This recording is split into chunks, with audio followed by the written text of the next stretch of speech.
Tuesday, November 23rd. I'm Guy Adami. I'm joined as always by Dan Nathan. This is Market Call Macro.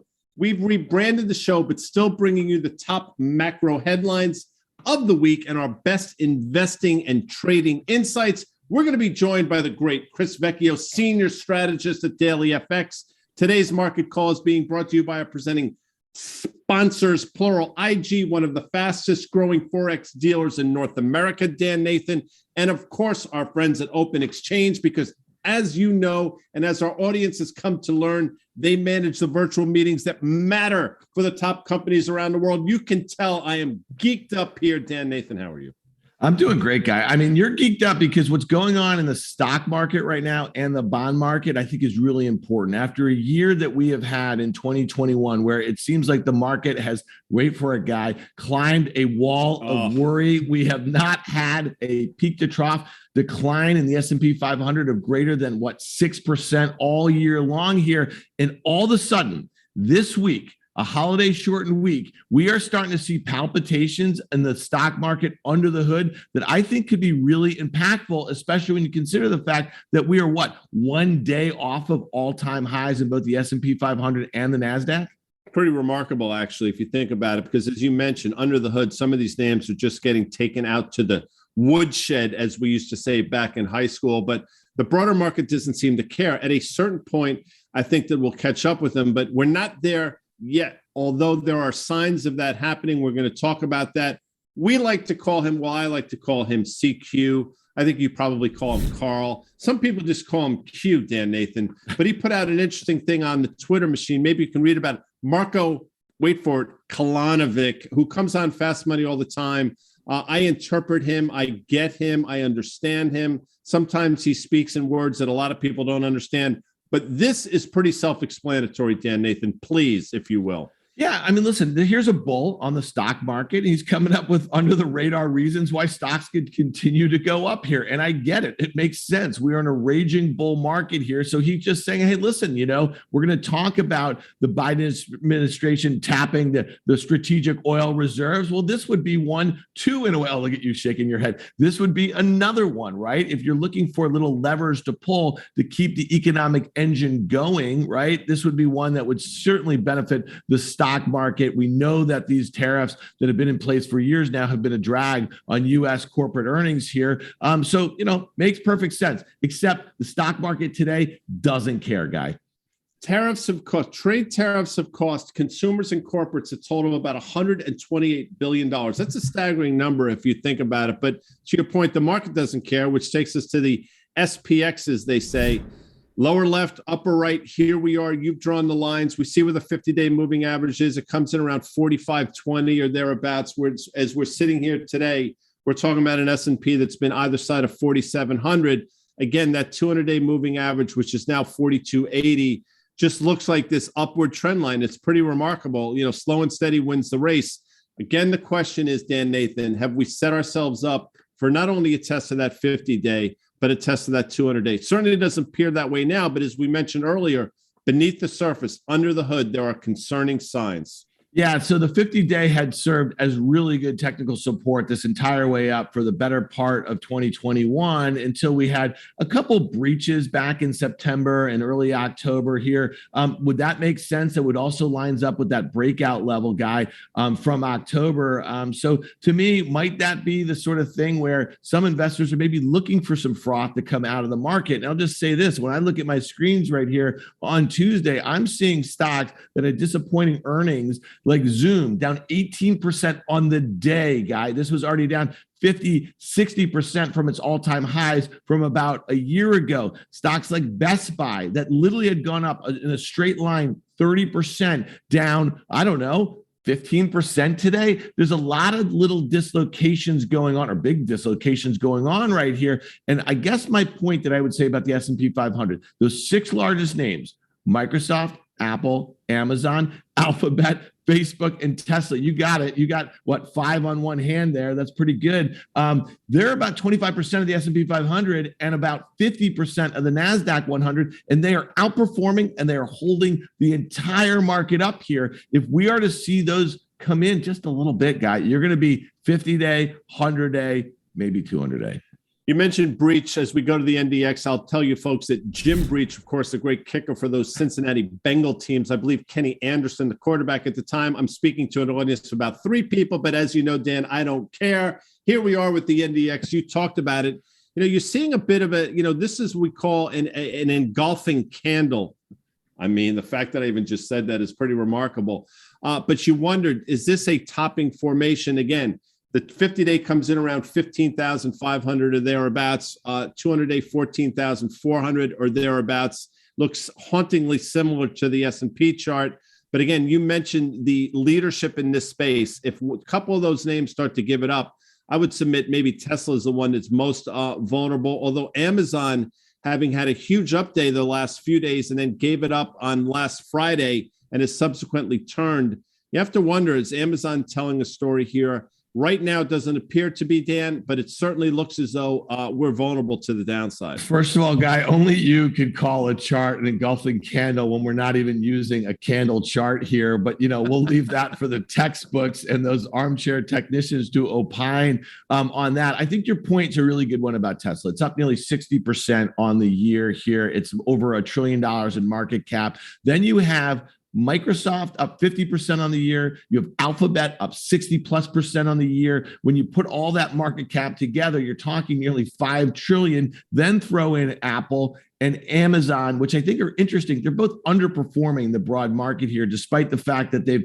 had these great runs of late and they're helping out the market. If all of these stocks go in the same direction, lower anytime soon, Guy, you're going to be back at that breakout level in the NDX, and that's just above that 50-day moving average too. Again, it might not even need to be something fundamental. It might need the fact that the dollar's rallying. We're going to talk about that. It might be the fact that rates are going up a little bit. We're going to talk about that a little bit, and that could just have investors readjust those allocations towards those positions that have done so much heavy lifting. Most economically sensitive. We talked about this. I thought the small caps broke out. It might be a false breakout. Carter Worth has actually talked about this at length. It appeared as though we finally broke out of this 9-month trading sideways range that we had. Now we're right back into that range. Technicians will look at that and will say, no bueno. What do you look at? I think part of the reason is, maybe rates have gotten too far ahead of themselves, or maybe some of the concerns going on in Europe are manifesting themselves in the small caps. I don't know, but that false breakout is concerning, Dan, Nathan. Yeah, and I guess they really shouldn't be a huge impact, these lockdowns in Europe, on the domestically focused small caps here. I think 70 or 75% of the revenues of the Russell 2000 do come from the U.S. here. Does it cause issues about supply chains and the potential for this stuff to go on longer than we think? And it might be harder for them to get parts or services, that sort of thing. And it might start to impact margins.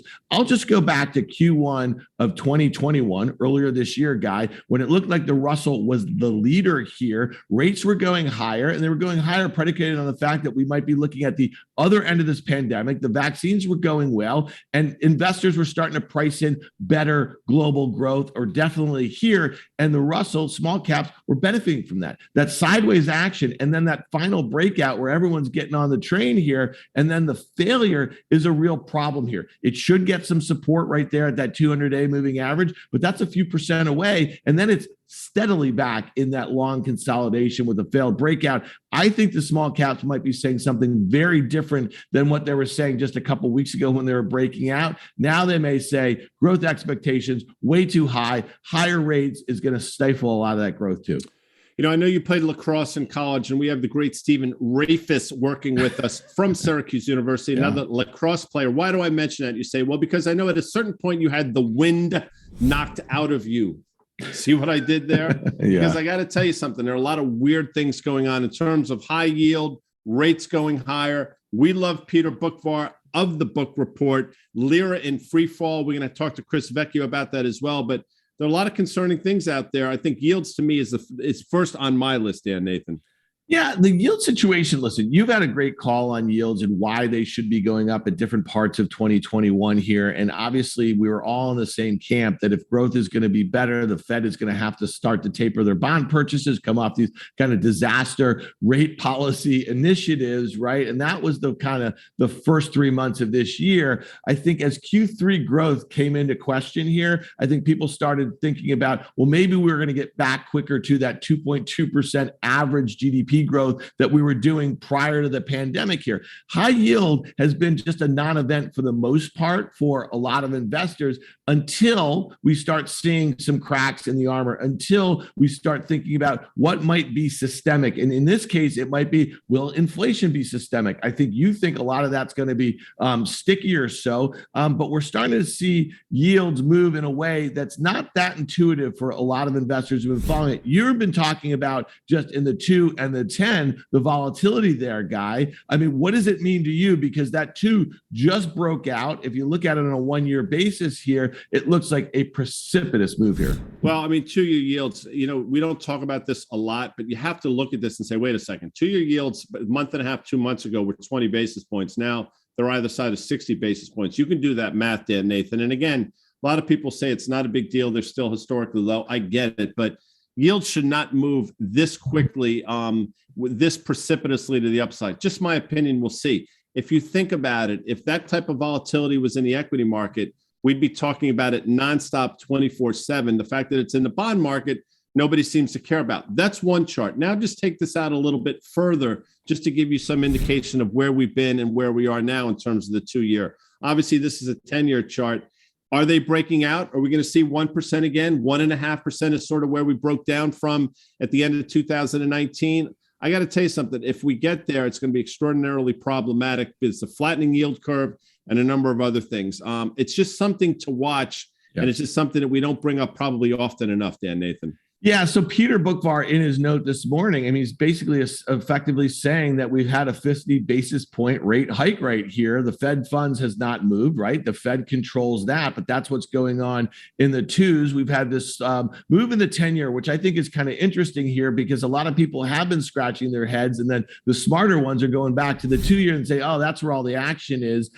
Look at this long-term 10-year chart of the 10-year U.S. Treasury yield. You see that it's back now in those levels back at all the way 2012 and 2016 and 2019. And when it was down there at about 1.5% or so, a lot of strategists, a lot of economists thought they were generational lows. Well, it took a pandemic to blow through that. We've spent a lot of time, though, in 2021 contemplating, right, whether we're going to get through there to the upside, which causes me to believe that maybe we just may never see rates go higher in a meaningful manner. I know that you think that we are going to see 2% in the 10-year. But when you think about the sovereign balance sheets, the debt that has been accumulated over the last, let's say, year and a half or so, I'm not sure we can service that, Guy. And that's where you get to this high yield situation. Why might we be seeing stress in the credit markets? Well, I mean, if you look at this now, this is an interesting chart, the HYG. And if you go back and look where we've broken down, the first place you have to look at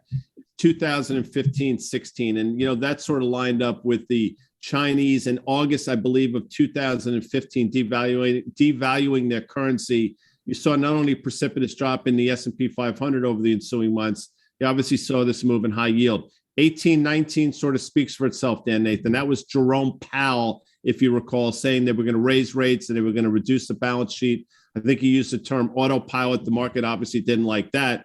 We know what happened, obviously, in March of 2020. That move that you're seeing speaks for itself. But, we've traded up to this 88 level or so in HYG a number of times. Have we failed? And are we on the forefront of something, right? I think we are.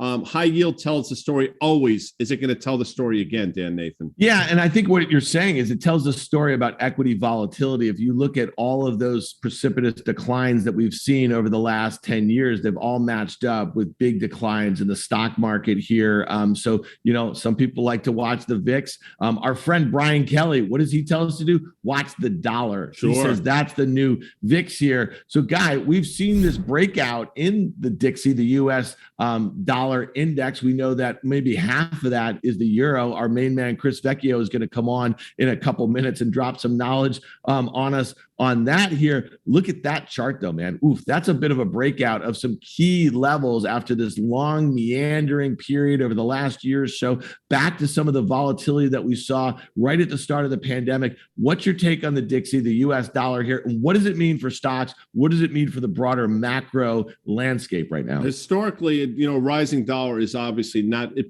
well, I'm not going to say it's not good for stocks, but it creates a bit of a headwind for stocks. Falling dollar typically tailwinds, a rising dollar typically headwinds. Doesn't mean the market can't go up. just makes it that much more difficult. If you listen to Tim Seymour, who appears nightly on Fast Money, he thinks the DXY is going back to 100. And if you look at that chart, it certainly appears to be the case. Chris Vecchio, as you mentioned, is going to talk about this. The rising dollar makes sense in the context of rates going higher without question. The real issue is, will commodities continue to move to the upside with the rising dollar? If that happens, you have to really wonder what's going on below the surface. We talked about that earlier. I think the dollar continues to grind higher here. Maybe it's a function of rates. I'm surprised it held as well as it did. Now this move makes sense, again, in terms of rates and again, in terms of what's happening internationally. But we'll see what it means to the broader market, and we'll see what it means to commodities. To me, that's the big tell. We have to look at Bitcoin because you can't mention the dollar without mentioning the crypto.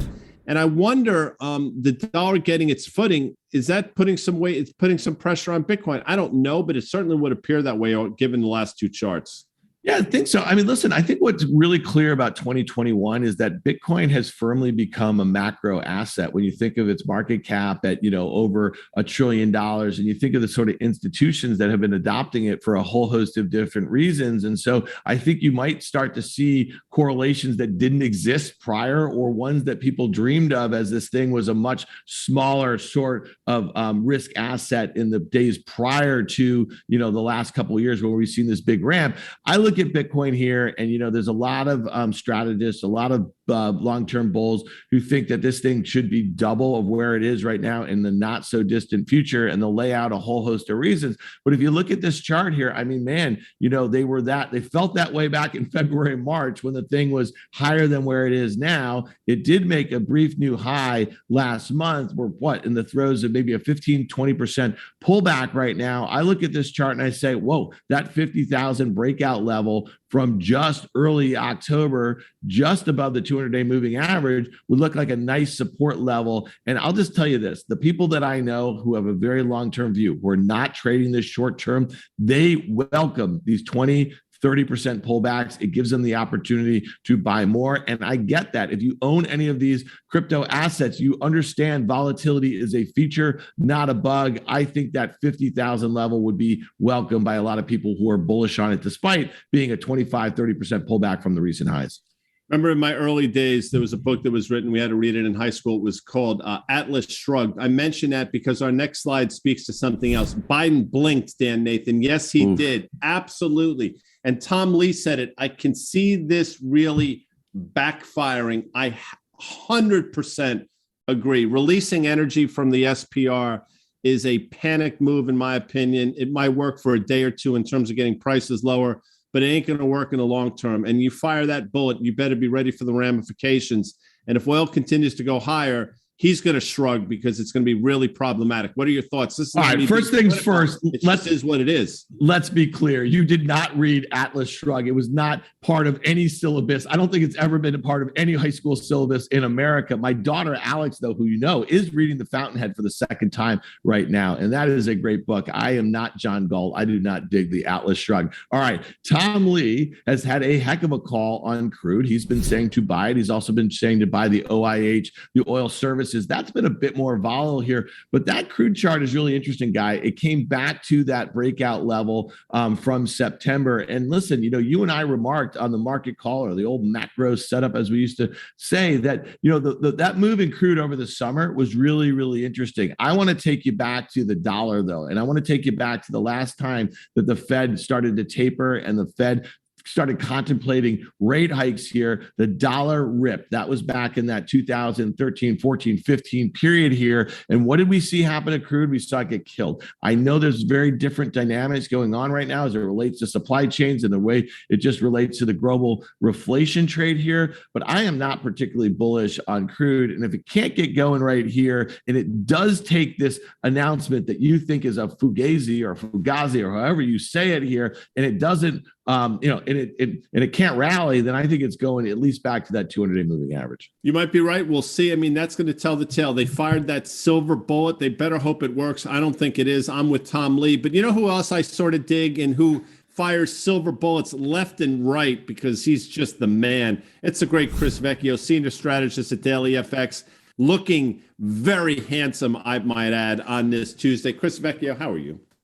I'm doing well, Guy. How are you? You get such a kick out of me, like, oh my God, this old dude is saying I'm handsome, but you are. It's okay. You've heard what we've talked about. We want to look at your charts. Just some thoughts before we get into it.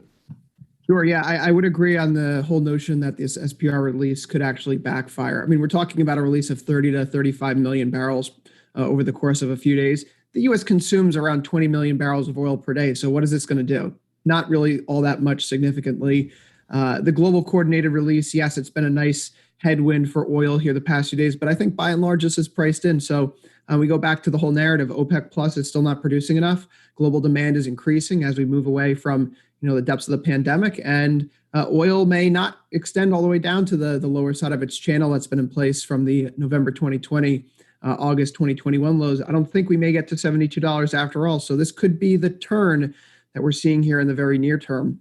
Overall, though, I do think it's interesting that you brought up the whole U.S. yield situation. It's noteworthy that when Fed Chair Powell was renominated by President Biden yesterday, when Lael Brainerd spoke about her nomination to the vice chair role, both of them mentioned inflation in their first few comments.